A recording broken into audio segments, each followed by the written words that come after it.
ನಾನು ದೇವರನ್ನು ಒಪ್ಪುವುದಿಲ್ಲ. ಯಾಕೆ? ಗೊತ್ತಿಲ್ಲದೆ ಓದಿದ್ರಿಂದ.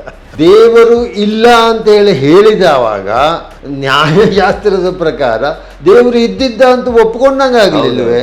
ದೇವಸ್ಥಾನದಲ್ಲಿ ಒಬ್ಬ ಪ್ರಶ್ನೆಯನ್ನು ಕೇಳಿದ, ವಿಷ್ಣು ಬಿಟ್ಟರೆ ನೀವು ಟಿ ವಿ ಚಾನಲಲ್ಲವ ವೇದದ ಬಗ್ಗೆ ಎಲ್ಲ ಹೇಳ್ತಿರಲ್ಲ, ಚೀನಾದಲ್ಲಿ ಬ್ರಾಹ್ಮಣರು ಕ್ಷತ್ರಿಯರು ವೈಶ್ಯರು ಇದ್ರು ಹಂಗೆ, ಪಾಕಿಸ್ತಾನದಲ್ಲಿ ಬ್ರಾಹ್ಮಣರು ಕ್ಷತ್ರಿಯರು ವೈಶ್ಯರು ಇದ್ರೆ ಹಂಗೆ, ಜಪಾನ್ನಲ್ಲಿದ್ದರೆ ಹಂಗೆ, ಅಮೇರಿಕದಲ್ಲಿದ್ದರೆ, ಕೇವಲ ಭಾರತದಲ್ಲಿ ಒಂದೇ ಇಲ್ಲಿ ನಮ್ಮಲ್ಲಿಯ ತಪ್ಪು ಕಲ್ಪನೆಯೇ ಮೂಢನಂಬಿಕೆಯೇ ಇದೆಲ್ಲದಕ್ಕೂ ಕಾರಣಭೂತವಾಗಿದೆ.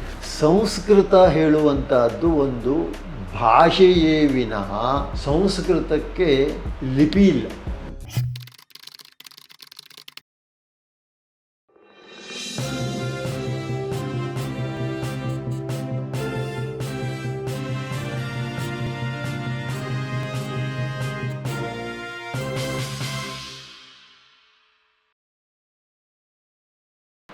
ಹಾಗಾಗಿ ಇದು ಯಾಕೆ ಬಂತು?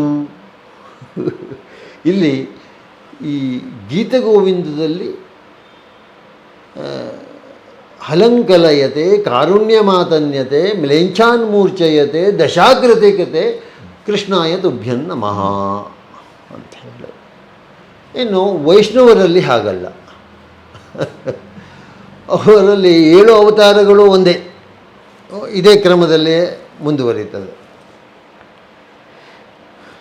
ಮತ್ಸ್ಯಕೂರ್ಮ ವರಾಹಾದಿಗಳಿಂದಲೇ ಮುಗಿಯುತ್ತದೆ. 8ನೇದು ಹಲಂಕಲಯತೆ,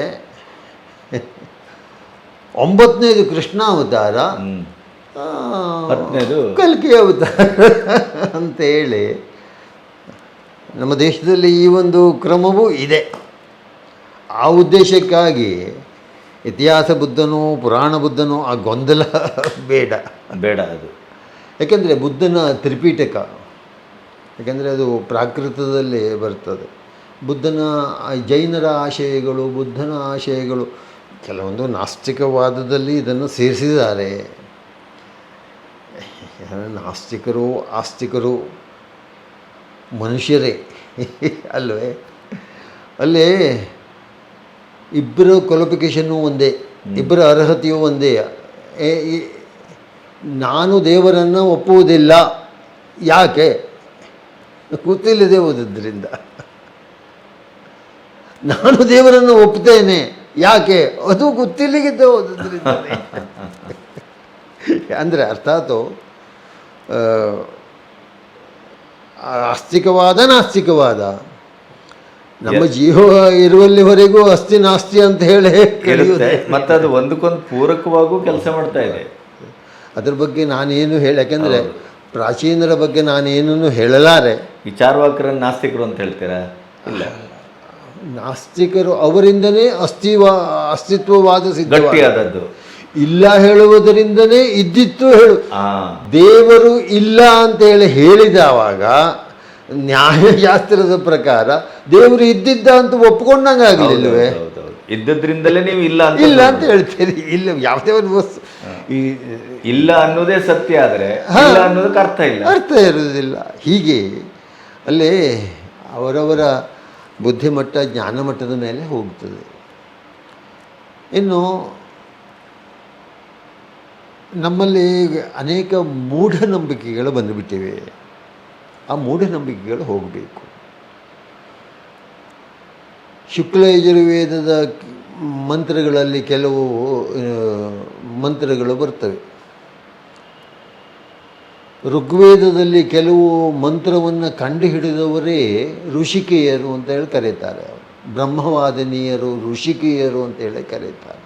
ವೇದ ಕಾಲದಲ್ಲಿ ಅನೇಕ ಮಂದಿ ಋಗ್ವೇದದ ಮಂತ್ರದಷ್ಟಾರನ್ನು 27, 30, 32 ಮಂದಿ ಋಷಿಕೆಯರೇ ಋಗ್ವೇದದಲ್ಲಿ ನಾವು ನೋಡಬಹುದು, ಕಂಡುಬರುತ್ತದೆ. ಸತ್ಯ. ಶಂಕರಾಚಾರ್ಯರನ್ನು ಉಭಯ ಭಾರತೀಯೇ ಅಲ್ಲವೇ?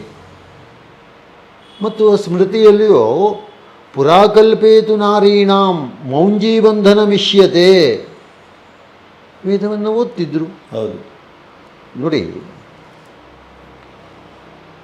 ಪ್ರಾಚೀನ ಕಾಲದ ಶಿಕ್ಷಣ ಪದ್ಧತಿ ನಮ್ಮಲ್ಲಿ ಈಗ ಇಲ್ಲ.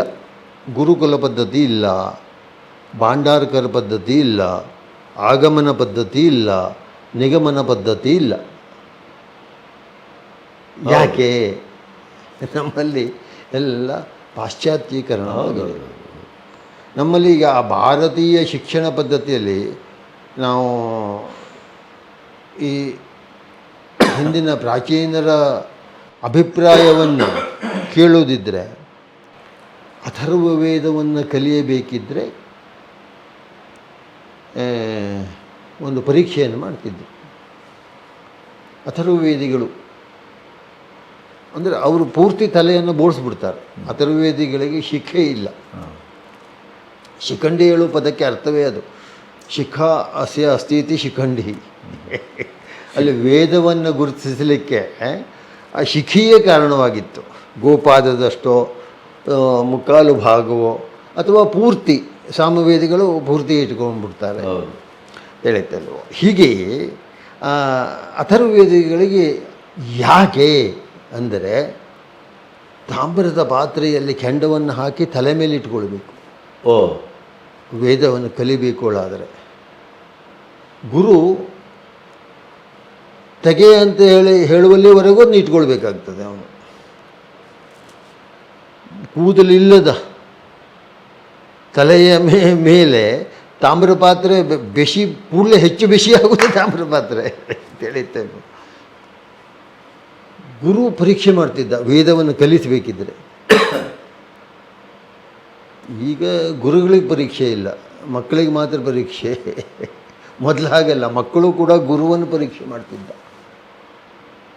ಗುರು ವಿದ್ಯೆಯನ್ನು ಕಲಿಸಿ ಹೋಗಬೇಕಿದ್ರೆ, ನೋಡಪ್ಪ ನಿಂಗೆ ಹೇಳ್ಕೊಡ್ಬೇಕಿದ್ರೆ ಏನಾದ್ರು ಹೇಳದಿದ್ದರೆ ನೀನು ಅದನ್ನು ಬೇಸರ ಮಾಡ್ಕೊಳ್ಬೇಡ, ನಾನು ಏನು ಒಳ್ಳೆಯದನ್ನು ಹೇಳಿದ್ದೇನೋ ಅದನ್ನು ಮಾತ್ರ ತಗೋ, ಕೆಟ್ಟದ್ದನ್ನು ಬಿಡು, ಒಳ್ಳೆಯದನ್ನು ಮಾಡ್ಕೊಂಡು ಹೋಗಲು ಬೋಧನೆ ಮಾಡಿ ಕಳಿಸ್ತಿದ್ದರು. ಅದ್ಯಾಕೆ ಶಿಕೆ ಮೇಲೆ ಇಡ್ತಾ ಇದ್ದದ್ದು? ಅವ ಅಷ್ಟು ಅಂದರೆ ವೇದವನ್ನು ಕಲಿಯಬೇಕು ಹೇಳುವಂತಹ ಹಠವಾದಿಯಾಗಿರಬೇಕು. ಅಥರ್ವವೇದದಲ್ಲಿದೆ. ಯಾಕೆಂದರೆ ಅದು ಕರ್ಮಕಾಂಡ, ಅದು ಕರ್ಮಕ್ಕೆ ಹೆಚ್ಚು ಪ್ರಾಧಾನ್ಯತೆ. ಇಲ್ಲಿ ಗಾನಕ್ಕೋ ಹೋಮಕ್ಕೋ ಅಲ್ಲ, ಹೋತೃತ್ವಕ್ಕೋ ಅಲ್ಲ. ಅದಕ್ಕೆ ಅಲ್ಲಿ ಅತಿ ಕಠಿಣವಾದಂತಹ ಪರೀಕ್ಷೆಗಳು ಇರ್ತಿದ್ವು ಮೊದಲನ ಕಾಲದಲ್ಲಿ. ಇಲ್ಲ ಬಿಡಿ, ಅದು ಈಗ ನಾವು ಅದನ್ನು ಹೇಳಲಿಕ್ಕೂ ಆಗೋದು. ಹೌದು. ಹಾಗಾಗಿ ಮೊದಲ ಕಾಲದಲ್ಲಿ ಶಿಕ್ಷಣಕ್ಕೆ ಹೆಚ್ಚು ಪ್ರಾಧಾನ್ಯತೆ ಇತ್ತು. 18 ಥರದಲ್ಲಿ ವಿದ್ಯೆಯನ್ನು ಹೇಳಿಕೊಡ್ತಿದ್ದರು. ಅದು ಹೇಗೆ? ಅದರಲ್ಲಿ ಒಂದು ಉಲ್ಲೇಖ ಬರ್ತದೆ, ಉಪನಿಷತ್ನಲ್ಲೇ ಬರ್ತದೆ. ಅದು ಋಗ್ವೇದಂ ಭಗವೋ, ಭಗವಂತನಿಂದ ಋಗ್ವೇದವನ್ನು, ಯಜುರ್ವೇದವನ್ನು, ಸಾಮವೇದವನ್ನು, ಅಥರ್ವ ವೇದವನ್ನು, ಇತಿಹಾಸ ಪುರಾಣವನ್ನು, ಎಷ್ಟಾಯಿತು ಲೆಕ್ಕ ಹಾಕಿಯಲ್ಲಿ, ಋಗ್ವೇದ, ಯಜುರ್ವೇದ, ಸಾಮವೇದ, ಅಥರ್ವವೇದ, ಅಥರ್ವಣ ಅಲ್ಲ ಅಥರ್ವ ವೇದ, ಯಾಕೆಂದರೆ ಅಥರ್ವ ಮುನಿಯಿಂದ ಸಂಕಲನವಾದಂತಹ ವೇದ ಅದು. ಅಥರ್ವ ವೇದ, ಇತಿಹಾಸ ಪುರಾಣ, ಪಂಚಮ, ಇತಿಹಾಸ ಪುರಾಣ ಎರಡು ಸೇರಿ ಒಂದದು. 4 ವೇದ, 5ನೇದು ಇತಿಹಾಸ ಪುರಾಣ. ವೇದಾನಾಂ ವೇದ ಅಂದರೆ 28ನೇ ವ್ಯಾಸರು ವಿಂಗಡಣೆ ಮಾಡುವಲ್ಲಿಯವರೆಗೆ ಒಂದೇ ಸಮಗ್ರ ವೇದಗಳು ಇಟ್ಟದ್ದು. ಅವರು ವಿಭಾಗ ಮಾಡಿದ ಮೇಲೆ 4, 5 ಎಲ್ಲ ಬಂದದ್ದು.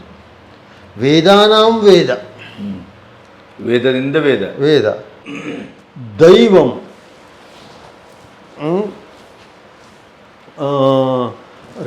ದೈವಂ ರಾಶಿಂ, ದೈವಂ ರಾಶಿಂ. ರಾಶಿಂ ಅಂದರೆ ಗಣಿತ, ಗೊತ್ತಾಯ್ತಾ?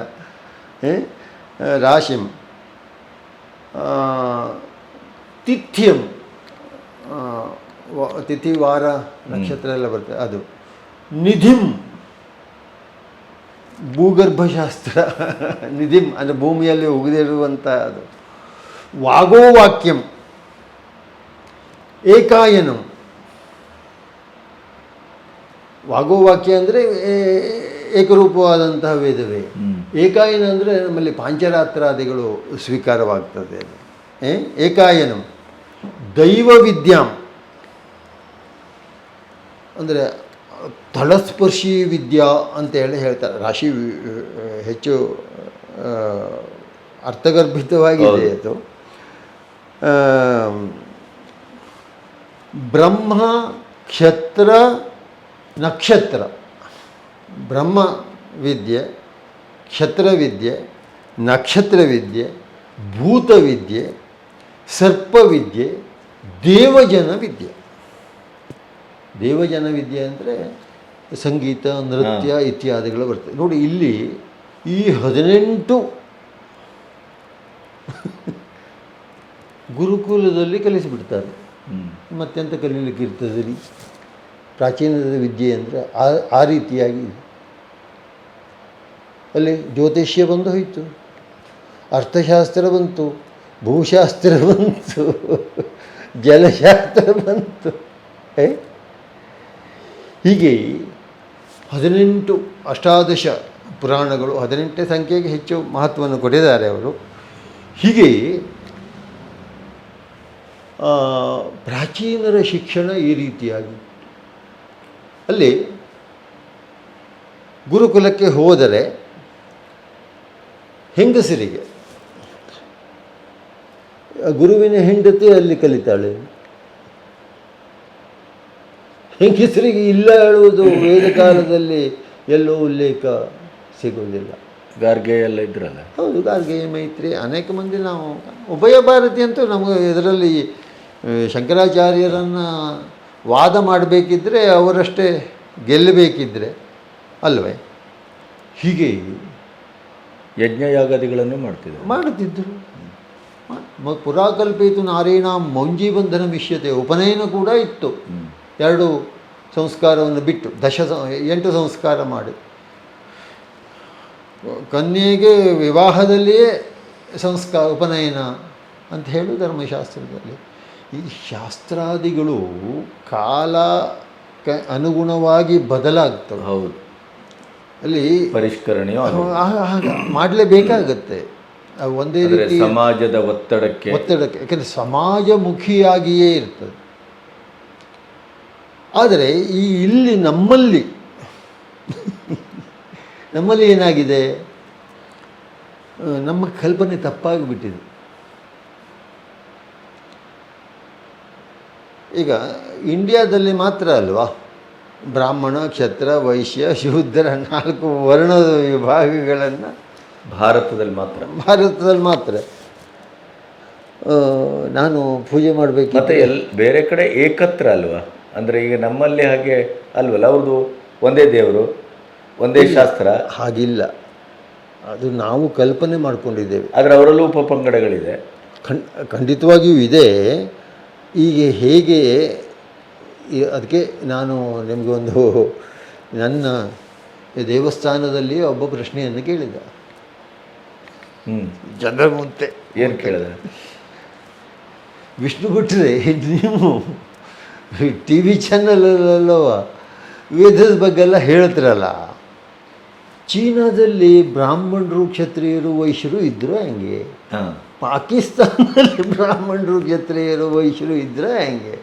ಜಪಾನ್ನಲ್ಲಿದ್ದರೆ ಹಂಗೆ, ಅಮೇರಿಕದಲ್ಲಿದ್ದರೆ ಕೇವಲ ಭಾರತದಲ್ಲಿ ಒಂದೇ. ಎಂಥ ಗಂಭೀರವಾದ ಪ್ರಶ್ನೆ ಗೊತ್ತುಂಟು. ಅದೇ ಗಂಭೀರವಾದ ಪ್ರಶ್ನೆನೂ ಹೌದು, ಬಹಳ ಮೂರ್ಖತನದ ಪ್ರಶ್ನೆನೂ ಹೌದು. ಯಾಕೆ ಅಂದರೆ ನೋಡಿ, ಅದು ಯಾವುದು ಭಾರತ ಅಲ್ವಲ್ಲ. ಅಲ್ಲಲ್ಲ, ಭಾರತ ಅಲ್ಲ. ಅವನ ಪ್ರಶ್ನೆ ಆಕಾಂಕ್ಷೆ ಸರಿಯಾಗಿ ಇದೆ. ಯಾಕೆಂದರೆ ಅವ ಹಾಗೆ ಹೇಳುವುದರಿಂದ ನಾವು ಕೂಡ ಸರಿಯಾಗಿ ವಿಚಾರ ಮಾಡಿ ಉತ್ತರ ಕೊಡುವಂತಹ ಪರಿಸ್ಥಿತಿ ಬಂತು. ಇದಕ್ಕೆ ಕಾರಣ ಅಜ್ಞಾನವೇ ಕಾರಣ. ಹೀಗಾಗಿ ನಮ್ಮಲ್ಲಿಯ ಅಜ್ಞಾನ ಹೋಗಬೇಕು. ಅಸತೋಮ ಸದ್ಗಮಯ, ತಮಸೋಮ ಜ್ಯೋತಿರ್ಗಮಯ, ಮೃತ್ಯೋರ್ಮ ಅಮೃತಂಗಮಯ ಓಂ ಶಾಂತಿ ಶಾಂತಿ ಶಾಂತಿ ಹೇಳಿ ಪ್ರಾಚೀನರು ಮೊದಲು ನಮಗೆ ಶಾಲೆಗೆ ಹೋಗಬೇಕಿದ್ರೆ ಈ ಶ್ಲೋಕವನ್ನು ಹೇಳಿಸ್ತಿದ್ರು. ಹೌದು. ಯಾಕಪ್ಪ? ಆ ಜ್ಞಾನದ ಕೊರತೆ ಆಗಬಾರದು. ಇಲ್ಲಿ ನಮ್ಮಲ್ಲಿಯ ತಪ್ಪು ಕಲ್ಪನೆಯೇ, ಮೂಢನಂಬಿಕೆಯೇ ಇದೆಲ್ಲದಕ್ಕೂ ಕಾರಣಭೂತವಾಗಿದೆ. ಹೌದು. ಈಗ ಆ ಪ್ರಶ್ನೆಗೆ ಉತ್ತರ ಏನು? ನೋಡಿ, ಒಂದು ಸಮಾಜದಲ್ಲಿ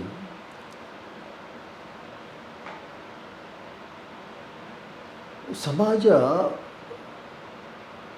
ಪರಿವರ್ತನೆಯನ್ನು ಒಪ್ಪೋದಿಲ್ಲ. ಈ ಪರಿವರ್ತನೆ ಹೇಳುವುದು ಪ್ರಪಂಚದ ಪ್ರಕೃತಿ. ಪ್ರಪಂಚ ಪರಿವರ್ತನೆ ಅದು ನಿಯಮ, ಅದು ನಿಯಮ ಪ್ರಪಂಚ. ಆದರೆ ಸಮಾಜ ಅದನ್ನು ಒಪ್ಪುವುದಿಲ್ಲ, ವಿರೋಧ ಇರ್ತದೆ. ಹೌದು. ಅದನ್ನು ನಾವು ಮಹಾಭಾರತದಲ್ಲೂ ನೋಡ್ತೇವೆ. ಯಾಕಂದರೆ ಕರ್ಣನ ಪ್ರಕರಣದಲ್ಲಿ ನೋಡ್ತೇವೆ. ಅಲ್ಲಿ ಆ ಶೋಣ ಹೇಳುವಂಥವನನ್ನು ಭೀಷ್ಮಾಚಾರ್ಯರ ಧೃತರಾಷ್ಟ್ರನ ಅರಮನೆಯಲ್ಲಿ ಅವನು ಗಾಯತ್ರಿ ಮಂತ್ರವನ್ನು ಹೇಳುವ ಉದ್ದೇಶಕ್ಕೆ ಅವನ ಬಾಯಿಗೆ ಕಾದ ಸುವರ್ಣವನ್ನು ಹಾಕಿ ಅವನನ್ನು ಕೊಂದು ಬಿಡ್ತಾರೆ ಕರ್ಣನ ಮುಂದೆ. ಇದೊಂದು ಘಟನೆ ಮಹಾಭಾರತವನ್ನು ಗಣಪತಿಯೇ ಬರೆದದ್ದು ಅಂದರೆ ನೋಡಿ, ಅಲ್ಲೂ ಕೂಡ ಒಂದು ತಪ್ಪು ಕಲ್ಪನೆ ಇದೆ. ಸಂಸ್ಕೃತ ಹೇಳುವಂಥದ್ದು ಒಂದು ಭಾಷೆಯೇ ವಿನಃ ಸಂಸ್ಕೃತಕ್ಕೆ ಲಿಪಿ ಇಲ್ಲ. ಈ ನಮ್ಮಲ್ಲಿ ಭಾರತೀಯರಲ್ಲಿ ಇರುವ ಲಿಪಿಗಳಲ್ಲಿ ಯಾಕೆ ಅಂದರೆ, ಕಾಶ್ಮೀರದಲ್ಲಿಯೋ ಉತ್ತರದಲ್ಲಿಯೋ ಅವರು ನಾಗರಿ ಲಿಪಿಯಿಂದ ಸಂಸ್ಕೃತವನ್ನು ರಕ್ಷಣೆ ಮಾಡಿದ್ದಾರೆ. ತಮಿಳುನಾಡಲ್ಲಿ ಬ್ರಾಹ್ಮಿ ಸ್ಕ್ರಿಪ್ಟ್ನಿಂದ ರಕ್ಷಣೆ ಮಾಡಿದ್ದಾರೆ. ಇಲ್ಲಿ ತುಳು ಭಾಷೆಯಲ್ಲಿ ನಮ್ಮಲ್ಲಿ ತಿಕಲಾರಿ ಅಂತ ಹೇಳಿ ನಾವು ಹೇಳ್ತೇವೆ. ತೌಳವರು ದಕ್ಷಿಣದಲ್ಲಿ ಸಂಸ್ಕೃತವನ್ನು ದೇವಭಾಷೆಯದು. ಆ ದೇವಭಾಷೆ ಇಲ್ಲಿ ನಮ್ಮಲ್ಲಿ ಇವತ್ತಿಗೂ ನಮಗೆ ಅದು ಯಾವ ಭಾಷೆ ಹೇಳುವಂತಹ ತಿಳುವಳಿಕೆ ಇನ್ನೂ ಬರಲಿಲ್ಲ ನಮಗೆ. ಅಜಂತ ಎಲ್ಲೋರದಲ್ಲಿ ಒಂದು ಶಿಲಾಶಾಸನವಿದೆ. ಅದು ಯಾವ ಭಾಷೆ ಹೇಳೋದು ಇನ್ನೂ ಯಾವ ಭಾಷೆಯ ಲಿಪಿ ಅನ್ನೋದೇ ಆರ್ಕಿಯಾಲಜಿಸ್ಟ್ ಗೊತ್ತಾಗಲಿಲ್ಲ, ಇನ್ನೂ ಗೊತ್ತಾಗಲಿಲ್ಲ, ಅದನ್ನು ಇನ್ನೂ ಕಂಡುಹಿಡಿಯಲಿಲ್ಲ. ಸಂಸ್ಕೃತ ನಿರಂತರವಾದಂಥ ಭಾಷೆ, ಅದು ಅತಿ ಪ್ರಬುದ್ಧವಾದ ಭಾಷೆಗಳ ತಾಯಿ ಅದು. ಹೌದು.